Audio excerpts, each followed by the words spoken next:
Good afternoon. You're with me, Tanima Biswas, and our top story. After over 3 years in jail, lawyer and activist Sudha Bhardwaj has finally walked out of a Mumbai jail on bail today. This after Supreme Court refused to intervene in the matter, even when the NIA approached the top court against the Bombay High Court order on her default bail. After Supreme Court's refusal, a special NIA court decided her bail conditions, which says that she'll have to stay in Mumbai during the bail period and will have to secure permission if she needs to leave the city.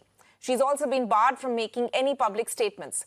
Sudha Bhardwaj is the first to get default bail among the activists and academicians arrested for allegedly delivering inflammatory speeches at the Elkar Parishad conclave in December 2017. Cops claimed the speeches triggered violence near Bhima Koregaon the next day. Let me go across to my colleague Santhya Gora for more on this. Santhya, you've been tracking this case right from the beginning. Take us through the course, the sequence of events as we know it. And of course, all these activists have been in jail ever since they had been arrested because of the Bhima Koregaon violence. Yes, absolutely, Tanima. Only Sudha Bhardwaj is the accused who got a default bail and just walked out of jail. We brought live visuals of that to our viewers. Apart from her, Varavara Rao was released on medical bail because his condition was found to be extremely worrisome medically. Apart from that, Father Stan Swami, he actually passed away. But if we talk about rest of the accused in the case who were arrested by first Pune police and then by NIA, all of them are still behind bars. Sudha Bhardwaj, who first applied for default bail in November 2018 for the first time. It was a month after she was taken into custody by Pune police. At that time itself, that was the ground of her bail, that Pune court, which was granting extension to Pune police to file the charge sheet, is not competent to do so. After that, in May again, she filed for default bail, but at that time, she challenged Pune court taking the cognizance of that particular charge sheet. Later on, when the matter reached Bombay High Court rejected that ground of Sudha Bhardwaj and others for default bail, that Pune court cannot take the cognizance of the charge sheet. But when it came to Sudha Bhardwaj, Bombay High Court agreed with Sudha Bhardwaj bail ground for default bail that Pune court was not competent to grant the extension. That is why clearly charge sheet was filed after the deadline, and that's why she is eligible for default bail. And on that ground, Sudha Bhardwaj, but not others, were granted a default bail by Bombay High Court. Tanima. Right, Santhya, thank you so much for joining us. On that, of course, Santhya, they're tracking the updates on ground. I'm also joined on the broadcast by Mr. Irfan Engineer, Director of the Center for Study of Society and Secularism. Thank you so much, sir, for joining us on the show. What we are trying to also ask, with this particular, the fact that this activist has got bail after 3 years of pre-trial jail also is the fact is that this is, of course, a case where we can see that somebody has in fact been in jail even before the trial begins, and that jail period has been for 3 years. It's only now that a default bail has been granted to her, basis the procedure followed by the NIA. Now, what we can in fact see, sir, is that many would ask that Supreme Court has already said that bail is the norm and jail is an exception. So what is your reaction to this, sir, on the basis of this particular fact that the Supreme Court believes in this principle? It's victory of justice, I would say. It is victory of democracy. It is victory of human rights movement. UAPA has been misused by the state and the police, particularly. And it is used as the draconian provisions of the act are used to detain activists, dissenters, those who dissent with the government.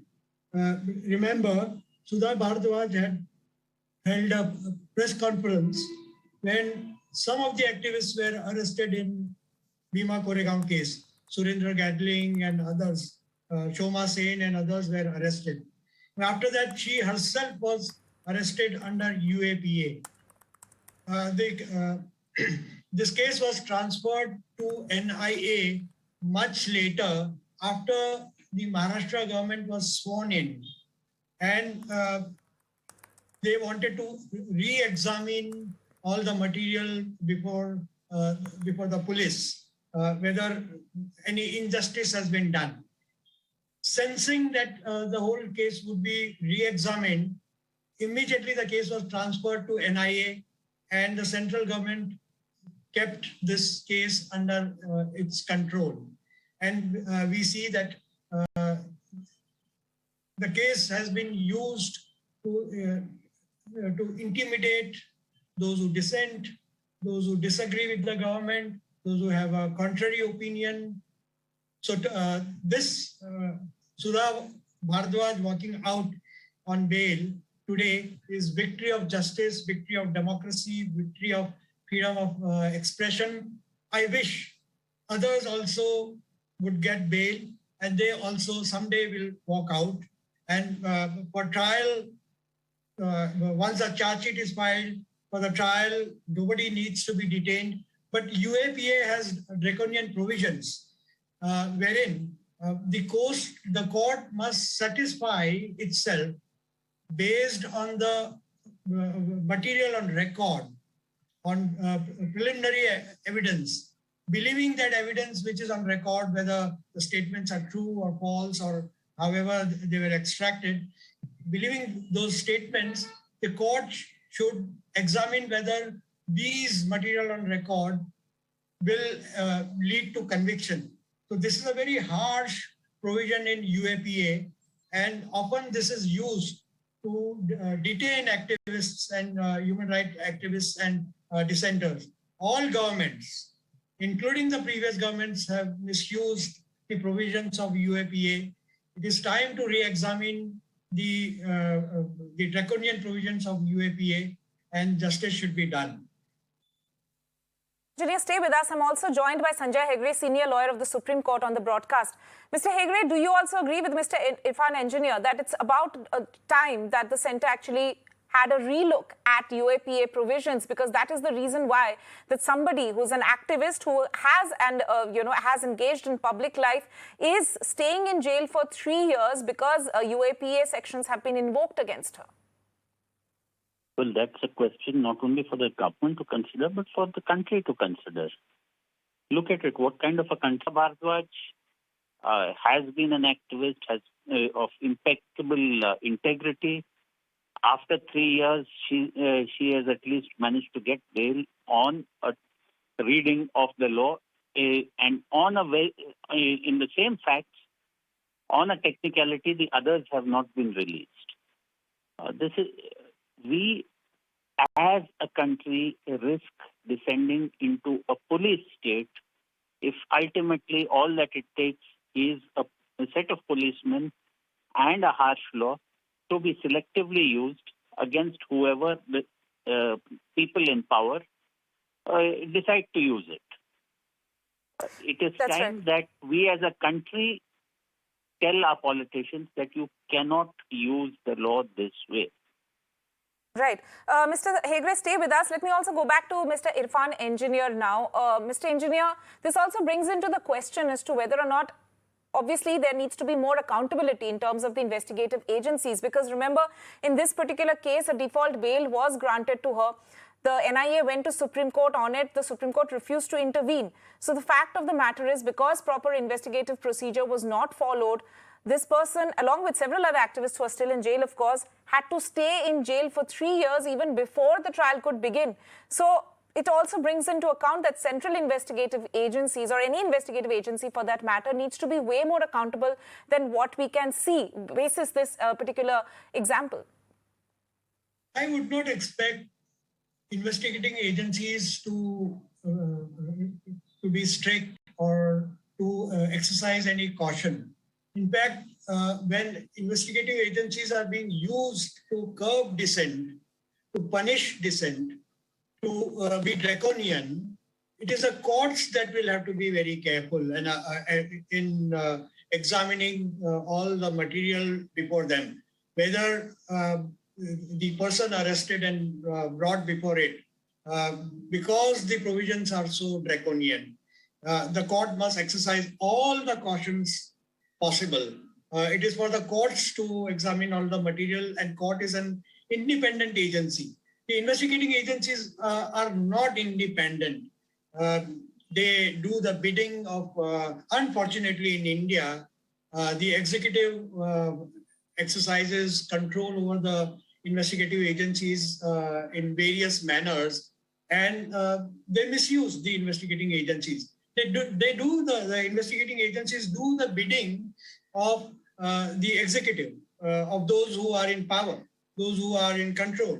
They follow the orders. The skill of the investigating agency is in applying or misusing law skillfully, so that it can convince the people at large that somebody who has been arrested for dissent is actually not arrested for dissent, but committed grave crime. Remember, actually, they were all these people, the 16 people were arrested on the ground, on one of the grounds at that time that was sold to people of India, was that there was a conspiracy to kill Prime Minister Narendra Modi. Now they didn't find any evidence, and none of us believed any one of us would, any one of the accused would do so. Sudha Bhardwaj, for example, an IIT Kanpur graduate in mathematics, somebody who went and settled in Chhattisgarh, started working amongst the indigenous people when the Land Acquisition Act was being misused. Right. To oust the Adivasis from their livelihood. And when Salwa Judum, against which the Supreme Court also gave its judgment, when Salwa Judum was used by the state to commit all the atrocities on indigenous people, Sudha Bhardwaj was the one fighting for their human rights. It is for this that Sudha Bhardwaj was being punished. She was doing wonderful human rights work along with PUCL. She was General Secretary of PUCL Chhattisgarh, and she was National Secretary of PUCL.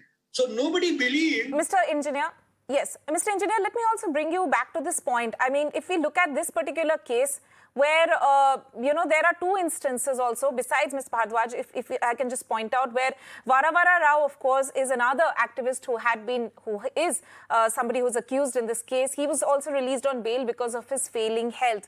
And also, of course, we all know the unfortunate case of Father Stan Swamy, who was also an accused in this case and passed away while waiting for bail on medical grounds. So there are, of course, two of these activists who we can see, one unfortunately passed away and the other person who has failing health. And these are just some of the people that we are talking about who have been, in fact, put in jail and their trial is yet to begin. Sudha Bhardwaj being one of the first in terms of actually getting bail without conditions being linked to her health. So would you also think that the procedure, the way forward now for this particular case, if we have to talk about, is to make sure that the trial starts as soon as possible? The trial should start immediately, and all of them will be, I am sure, will be acquitted by court. Because remember, Rhoda Wilson hired an agency in US, a reputed agency in US, which said, which examined the hard disk of his computer and came to the conclusion that evidence was planted in his laptop. Through email. So, a lot of material is in public domain, and yet the courts do not want to take cognizance of that material because the provisions of the UAPA Act are so draconian and prevents it from looking into any such material which has come in public domain. Right. So the trial should begin as soon as possible. And I would say the court should examine the material already before it more closely and see if others also can be released on bail while the trial is going on. That is, of course, up to the court's discretion. Yes, that is, of course, up to the court's discretion. Mr. Engineer, thank you so much for joining us on this discussion as Sudha Bhardwaj, activist who's been accused in the Bhima Koregaon case, walks out of jail after getting bail. With that, time for us now to take a slip into a short break. More news and updates on the other side.